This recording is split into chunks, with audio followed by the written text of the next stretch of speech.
وہ اللہ ہے جو واقف ہے تمہاری تکلیف سے، اذیت سے، تمہارے دل کے تڑپ سے، اور تمہاری آنکھ سے بہتے ہر آنسو سے۔ تمہارا صبر رائگا نہیں جائے گا، اس صبر پر کتنا اجر رکھا ہے تمہیں نہیں پتا۔ جو رب زکریا کو بڑھاپے میں اولاد سے نواز سکتا ہے، تمہاری بھی تو سنے گا۔ تمہارا بھی تو وہی رب ہے نا۔ انسان کی زندگی میں کوئی درد ایسا نہیں جس سے میرا رب واقف نہ ہو۔ وہ تو ہر وقت تمہارے ساتھ سائے کی طرح رہتا ہے۔ یہ غم اور تکلیف تو بس آزمائش ہے، ایک وسیلہ ہے تمہارے اس کے درمیان جو تمہیں اس سے جوڑے رکھتی ہے۔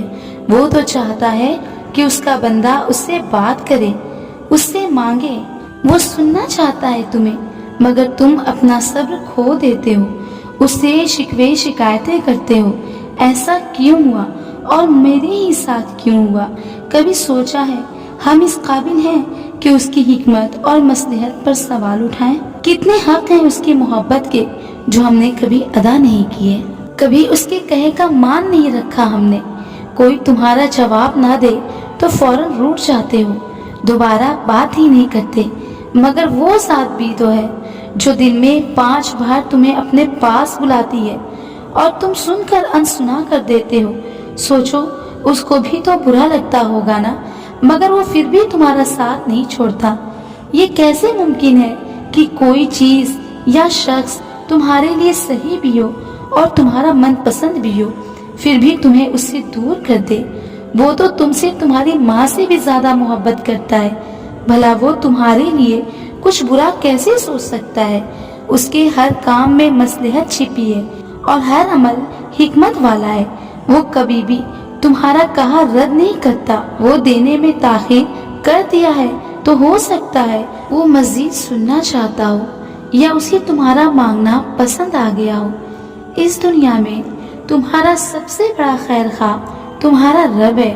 تمہیں اپنے جانب بلا کر وہ تمہارا انتظار کرتا ہے۔ تم ایک قدم اس کی جانب بڑھاتے ہو، وہ 2 قدم بڑھاتا ہے۔ تم ہاتھ بڑھاتے ہو، وہ دوڑ کر تھام لیتا ہے مگر گرنے نہیں دیتا۔ وہ جانتا ہے کہ کب کب تم نے درد کے آنسوؤں کو پی کر صبر کا دامن نہیں چھوڑا، جو تمہارے آنکھوں کے پیچھے لالی کی چھپی ان جاگتی راتوں کو جو تم نے اس کے مخلوق کی کردہ زیادتیوں کو سناتے ہوئے گزار دیے۔ اگر تمہیں لگتا ہے کہ وہ تمہاری سن نہیں رہا، وہ تم سے خفا ہے، تو جان لو اگر وہ ناراض ہوتا تو تمہیں مانگنے کی توفیق بھی نہ دیتا۔ وہ کچھ کر نہیں رہا، وہ آزما رہا ہے، ڈھیل دے رہا ہے ظالموں کو، مگر جب ان کی لگام کسے گا تو درد کے شام کے ساتھ سکھ کا سویرا ضرور ہوگا، کیونکہ چاند بھی پورا ہونے سے پہلے ادھورے دن کاٹتا ہے۔ بعض دفعہ ایسا بھی ہوتا ہے انسان جس چیز کی شدید خواہش رکھے ہوتا ہے، سالوں سے اسے مانگتا رہتا ہے، کبھی سجدوں میں، قبولیت کے اوقات میں، تو تہجد میں، آنسوؤں میں، غرض ہر موقع میں اسے اپنے رب سے مانگتا ہے۔ شاید وہ اپنے رب سے جڑتا ہی اپنے خواہش کی تکمیل کی خاطر ہے، مگر پھر ایسا ہوتا ہے اللہ اس کے آنکھوں کے سامنے اس کی خواہش کو کسی اور کے حق میں پورا کر دیتا ہے۔ تب یہ انسان ٹوٹ کر گرتا ہے اپنے رب کے سامنے، کرچی کرچی وجود کو لے کر شکوے اور شکایتیں کرتا ہے، کیوں کیا ایسا؟ یہ میرے ہی ساتھ کیوں؟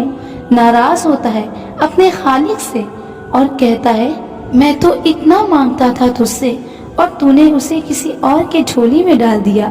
مگر پھر اندر سے، کئی دور اندر سے سسکتے ہوئے روح سے آواز آتی ہے جس کے پیچھے تو بھاگ رہا تھا وہ تھا ہی سرار۔ کیا تو اتنا خود غرض تھا کہ اپنے پیدا کرنے والے کے پاس اس خواہش کی تکمیل کی تمنا کے لیے جاتا تھا؟ تیرے سجدے جس کے لیے ہونے چاہیے تھے اس میں بھی تو اپنی خواہش کو بت بنائے پوچھ رہا تھا۔ پھر ایسا ہی تو ہونا تھا، جو ہوا اچھا ہوا۔